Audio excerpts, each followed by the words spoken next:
जो गैसेस होती हैं वो appropriate percentage में present होती है, and also the water present in its all three states, that is solid as in glaciers, liquid as in ocean, and gases as in clouds. ये जो picture आप अर्थ की देख पा रहे हैं, this is the real picture of our earth, जो कि मल्टीपल टाइम पर मल्टीपल एंगल से मल्टीपल पिक्चर को क्लिक करके उन्हें मर्ज करके 2002 में नासा ने रिलीज किया था। Moving on to the next planet, that is Mars. The red planet. इस प्लैनेट को रेड प्लैनेट क्यों कहा जाता है? बोलो। क्योंकि इसकी रेड डस्ट होती है जो इसको रेड कलर देती है।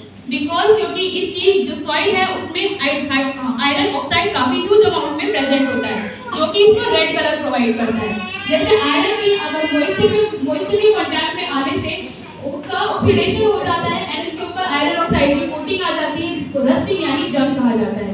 उसी तरीके का आयरन ऑक्साइड इसकी सॉइल में काफी ह्यूज अमाउंट में प्रेजेंट होता है और जिसकी वजह से रेडिश अपीयर होता है। इसके सरफेस पे आप ये जो 4 डॉट्स देख पा रहे होंगे, these are mountains on Mars, और इसमें से जो बड़ा वाला डॉट है, these mountain named as Olympus Mons। हमारी अर्थ का सबसे हाईएस्ट माउंटेन कौन सा है?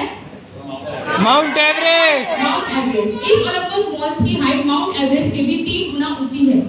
ये इतना ऊंचा है, अगर कोई पर्सन इसकी पीक पे चढ़ के वहां से जंप करता है तो वो मार्स की सरफेस पे कभी लैंड ही नहीं करेगा, वो कहीं स्पेस में फ्लोट करने लगेगा। इसके 2 रीजन हैं, क्योंकि जो मार्स की ग्रेविटी है वो काफी कम होती है, ग्रेविटी 0, ग्रेविटी की हाइट काफी ज्यादा होती है, 1% है। साइंटिस्ट ने प्रेडिक्ट किया है कि अर्थ के बाद मार्स पे भी लाइफ पॉसिबल हो सकती है, क्योंकि यहाँ पे आयरन ऑक्साइड बन रहा है, दैट मींस कहीं ना कहीं ऑक्सीजन या वाटर प्रेजेंट हो सकता है, and also the presence of polar ice cap. अभी तक हमने जितने भी प्लैनेट के बारे में जाना, these are terrestrial planet, means जिनकी एक पर्टिकुलर सरफेस होती है जिन पर हम लैंड कर सकते हैं। अब हम जितने भी प्लैनेट के बारे में जानेंगे, दीज आर गैसियस प्लैनेट, जिनकी कोई पर्टिकुलर सरफेस नहीं होती। अगर हम इनके ऊपर जाना चाहें तो हम इनके कोर में पहुंच जाएंगे। So our very first gaseous planet, that is Jupiter, the largest planet of our solar system. ये जो डिफरेंट आप लेयर्स देख पा रहे हैं, these are layer of different gases की डिफरेंट डेंसिटी। कौन-कौन सी जिस तरीके से पानी के ऊपर अगर हम ऑयल की ड्रॉप डालते हैं, जुपिटर कभी में मिक्स कौन-कौन नहीं सी होती, गैस? क्योंकि दोनों की डेंसिटी डिफरेंट होती है। इसी तरीके से इन गैसेस की डेंसिटी भी डिफरेंट होने की वजह से ये कभी आपस में मिक्स नहीं होती और वो इसकी सरफेस पे कुछ क्लॉकवाइज और कुछ एंटी क्लॉकवाइज रोटेट होती रहती है। इसकी सरफेस पे आप एक आई-लाइक स्ट्रक्चर देख पा रहे होंगे। Yes, this is the huge stock of gases. ये इतना ह्यूज है, अगर मैं अर्थ की बात करूं तो हमारी 3 अर्थ स्टोन के अंदर फिट हो सकती है। अगर इस छोटे से स्पॉट में हमारी 3 अर्थ फिट हो सकती है, तो पूरे जुपिटर में हमारी कितनी अर्थ फिट हो सकती है, कोई बता सकता है? 16, 70 अबाउट 1300 अर्थ। Oh, इतना ह्यूज 1300 प्लैनेट है ये। Moving on to the next planet, that is Saturn.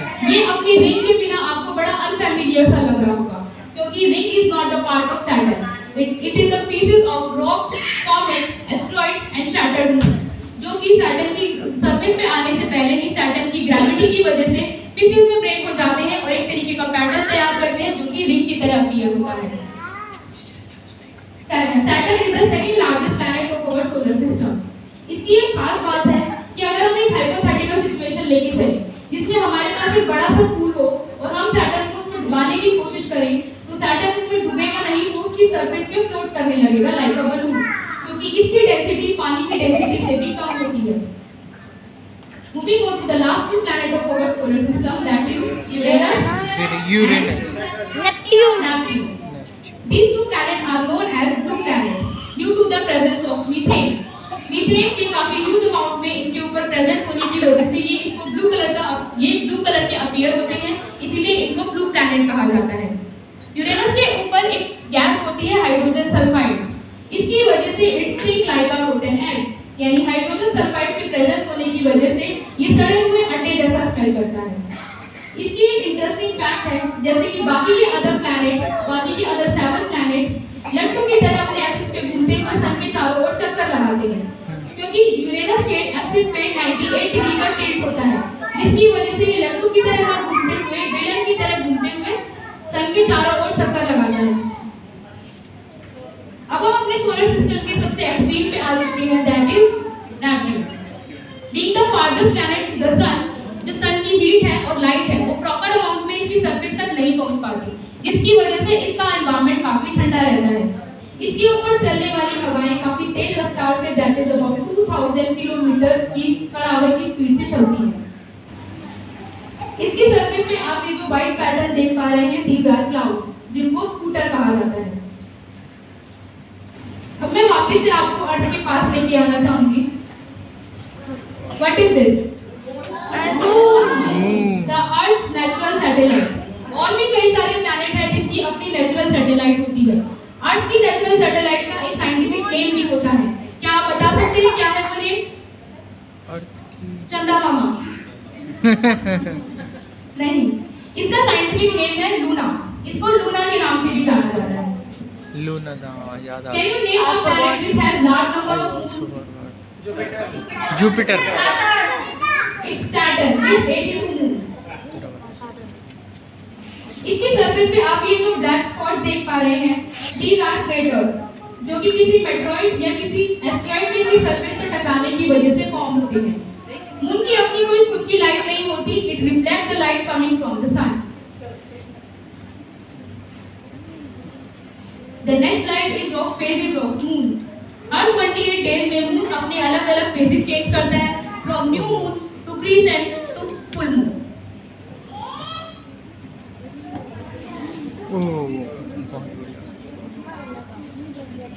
Water is falling on me. Huh? Water is falling on me. Thank you so much. Wow. The next slide is of night time light. जैसा कि आप देख पा रहे हैं, इसकी एक part पर तो डे है, जबकि दूसरे पार्ट पर नाइट है, क्योंकि सन की लाइट अर्थ के सिर्फ एक पार्ट पर ही पहुंच पाती है, जिसकी वजह से वहां डे होता है। दूसरा पार्ट अपोजिट डायरेक्शन में होने की वजह से सन की लाइट उस पार्ट पर नहीं पहुंच पाती, जिसकी वजह से वहां पे नाइट होती है। नाइट वाले पार्ट में आप ये जो लाइट देख पा रहे हैं, दीज आर आर्टिफिशियल लाइट, जो कि हमारे घरों में जलती है। The last slide of our show. क्या आप बता सकते हैं ग्रीन मूविंग डॉट्स क्या है? Yes, these are aeroplanes. This is the slide of air traffic. हमें से बहुत लोगों को लगता है कि सिर्फ लैंड पे ही सबसे ज्यादा रश होता है, पर ऐसा नहीं है, एयर में भी काफी ज्यादा रश होता है। कहीं पर भी जगह खाली नहीं है भाई, सब जगह भीड़ है।